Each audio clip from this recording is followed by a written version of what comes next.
Hi class, I wanted to build a small video around cycloalkanes. Just to reiterate, the nomenclature rules are the same, the only difference being that if you have a ring compound, so if you have, let's say, a 6-carbon chain, we are going to call that a cyclohexane because there's total 6 number of carbon atoms, and the fact that it is a cyclic molecule, we are going to call that a cyclohexane. So you can hopefully envision that a cyclopropane would look like a triangle, 3 carbons. Cyclobutane would look like a square. Cyclopentane would look like a pentagon. So all you got to do is count the number of carbon atoms, the fact that it is a cyclic molecules, put in the prefix cyclo, and you're good to go. Now, if these were substituted, then you would start numbering at the point of substitution. That will be the higher priority carbon atom. So, for example, in this case, this position that holds the methyl group is position 1. You could go counterclockwise or clockwise, and so you will call this methyl cyclopropane. And if you had, let's say, 2 methyl groups on the cyclopropane molecule, then automatically those would be the 1,2-dimethyl cyclopropane. Recognize that both of these methyl groups may point in the same direction, in which we are going to call them cis. So cis and same, that's a similar sound that refers to cis. On the other hand, a trans would be used when they are pointing on the opposite directions. We've talked about that previously too. So, in other words, if you had to show them in 3 dimension, you would say that if one of these methyl groups is pointing up, the other is pointing down, we call them trans. If both of those either on the solid or on the dash, then you would call them cis. So that's cis. All right. So if you think about the stability of cycloalkanes, and let's take a look at cyclopropane and compare that perhaps to the rest of them. So cyclobutane, and I'm going to go very briefly over this because the PowerPoints are pretty descriptive. Envision that if it was just propane, then each of these will be an sp3 hybridized carbon atom. And sp3, you know, means a bond angle of 109.5. These have a tetrahedral shape, right?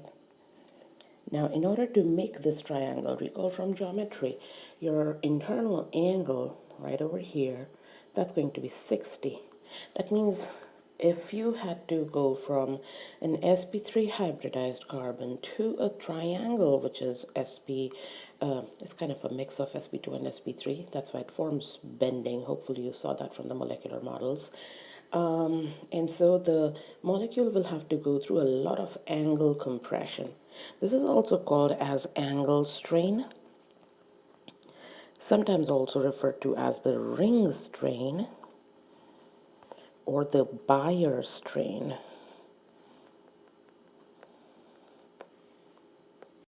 If you think about the cyclobutane, we have a bond angle of 90 inside the square, and so again the molecule has to go from 109.5 to 90, so that's about a 20-degree compression. In this case it was about 50-degree compression in case of cyclopropane, and so for that reason these molecules are pretty unstable, especially cyclopropane, because of the angle strain or the ring strain in the molecule.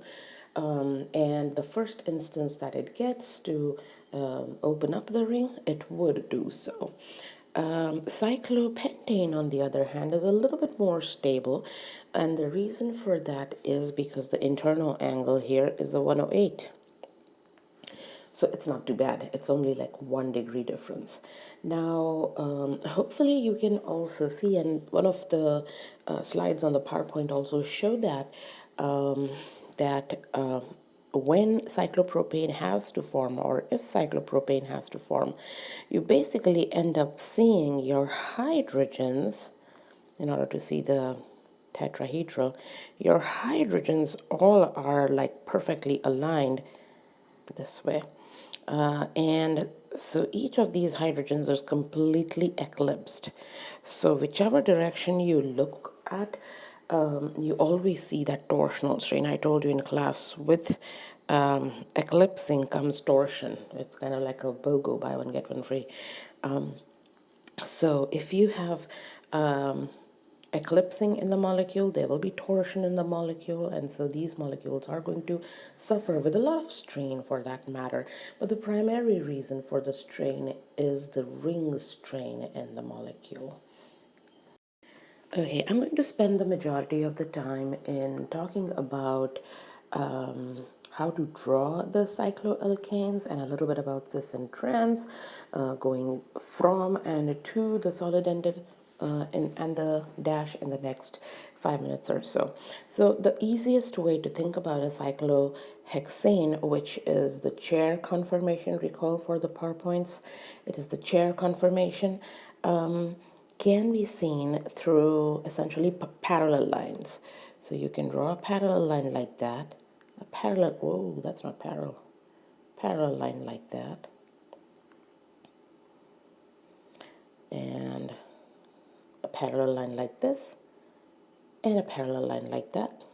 So this is parallel to this, and a parallel line like this, and a parallel line like that. And we are going to just extend that just like that. And I have my hexane chair. And if I wanted to sit on it, relax, here, look at that. That's like a lounge chair. Right. So if you want to give this hexane ring, and you try to see, okay, what kind of bonds are present, recognize that each of these carbons in the cyclohexane is an sp3 hybridized carbon atom. So that means what's missing? There will be an axial bond. I'm going to number these 1, 2, 3, 4, 5, and 6. So position 1, 3, and 5 have a bond along the molecular axis, which goes through the center of the molecule, and they're parallel to it. So, and they're all pointing upwards. 2, 4, and 6. In this case, the molecule is troughing down. So one kind of little trick to remember is that if the molecule is troughing down like this, it's coming down than the plane of the molecule, then their axial bond will always point downwards. On the other hand, if your ring was cresting up like this, like it's crowning, do you see that? It's crowning here. Then your axial bond is going to point upwards. Now that you have drawn your axial bonds, and these are all of course going to go to hydrogens, because if they don't, then that automatically implies that we have methyls, and we don't want to make hexamethyl cyclohexane. All right, the only one bond that's missing for you to give a complete tetrahedral is a bond over position 1, at position 1. So hopefully you can see, if you were to draw out, let me try to draw that again. So if you were to draw out a tetrahedral like that, whoa, like that, this way, what's missing? Hopefully you can see that there should be a bond pointing downwards, right? And so I want you to compare this to that. What's missing is an equatorial bond. If at carbon 1 you have a equatorial bond pointing downwards, then at carbon 2, you're going to have an equatorial bond pointing upwards. You're going to then have equatorial point downwards and upwards for 5, upwards for 4, I'm sorry, downwards for 5, and upwards for 6. And of course, each of those are going to be hydrogens as well. All right, okay. All right, so that's how you draw the cyclohexane. And of course, each of these positions could be taken up by a methyl or ethyl or isopropyl, whatever, some kind of a substituent to give you methyl cyclohexane, ethyl cyclohexane, isopropyl cyclohexane. Now, recognize equatorial bonds are kind of by the equator, so they are by the girth of the molecule. And for that reason, since they kind of point away, they don't interact with groups over here. So for example, if you have a hydrogen at axial position 3 and position 5, they kind of see each other as neighbors, and they are actually quite close to each other.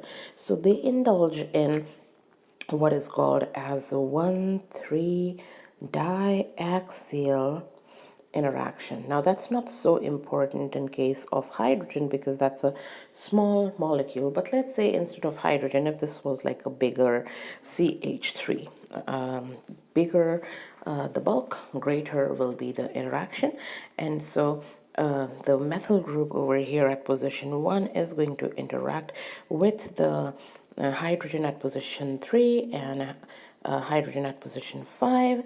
So this is going to offer 1,3 diaxial interaction, and you're going to see some increase in energy. So you typically would want to put bulky groups at the equatorial position to put them on equatorial position for stability. So if that was a choice, if there is no choice, then you can't do it. So in other words, if your question that you have to draw out the most stable conformer of I don't know, isopropyl cyclohexane, isopropyl cyclohexane. Then you want to draw the chair. Consider that implicit, unless it specifically said that you have to show it in a two-dimensional representation. It's implicit that you have to draw a chair. When you're drawing this out, you would say that you have your cyclohexane, and you would want to place your isopropyl at the equatorial position. You would not want to draw out the cyclohexane and draw out the axial isopropyl, because that would cause the 1,3 diaxial interactions, and that would be higher in energy. This is lower in energy. Okay, last thing. Let's talk about the di-substituted cyclohexane molecules. So let's say we had to draw out a cis 1,2 dimethyl cyclohexane. Okay, and we also had to draw maybe trans 1,2 dimethyl. Yeah, let's do that. Cyclohexane. So let's talk about the cis first. If you had to show that in a two-dimensional representation, you would say that I have cyclohexane and maybe both of them are pointing up, right? Or you would say that both of them could be pointing down. That's a possibility. Oops. Dash line, please. Let's erase that. And redraw. So either both of them pointing up or both of them pointing down. And maybe trans, I'll give that in blue. One pointing up and one pointing down. It doesn't matter which one you want to put up or down. But let's see what the chair would look like. So if you were to draw out this chair, and let's numbers help a lot. 3, 4, 5, and 6. It says that the methyl at carbon 1 is supposed to point up between the equatorial and the axial. Which of the two bonds is pointing up with respect to the plane of the molecule? Yep, you got that right. It is going to be the axial bond. So this is going to be your methyl, and the equatorial is your hydrogen. If you look at the carbon number 2, you have an equatorial and an axial. Which of those two is pointing upwards? Yep, equatorial is pointing up. So if it was a cis 1,2-dimethyl cyclohexane, one of the methyls is going to be axial, the other is going to be equatorial.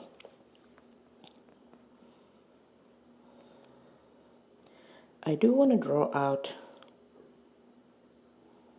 both of those pointing downwards. Notice 1, 2. This scenario will be equatorial and axial, right? So at any given point of time, one can envision that your one of the methyl groups will have to be equatorial, the other will have to be axial. And I said earlier that axial bonds or axial positions are not good for bulky groups. And if that happens, that you do see something bulky at the axial position, you have to give it a ring flip. So that means you will have to flip the ring so that the equatorial becomes axial and axial becomes equatorial.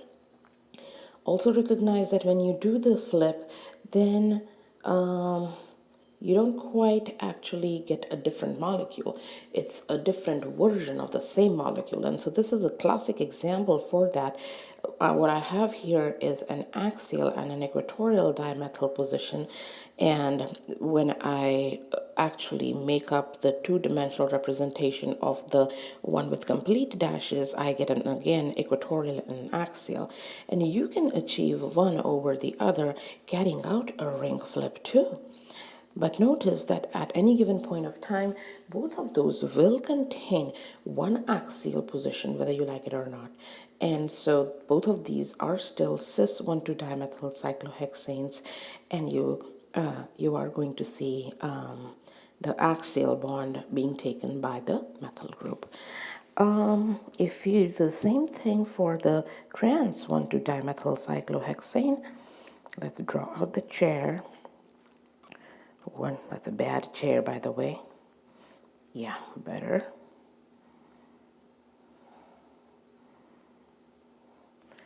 And so position 1, position 2.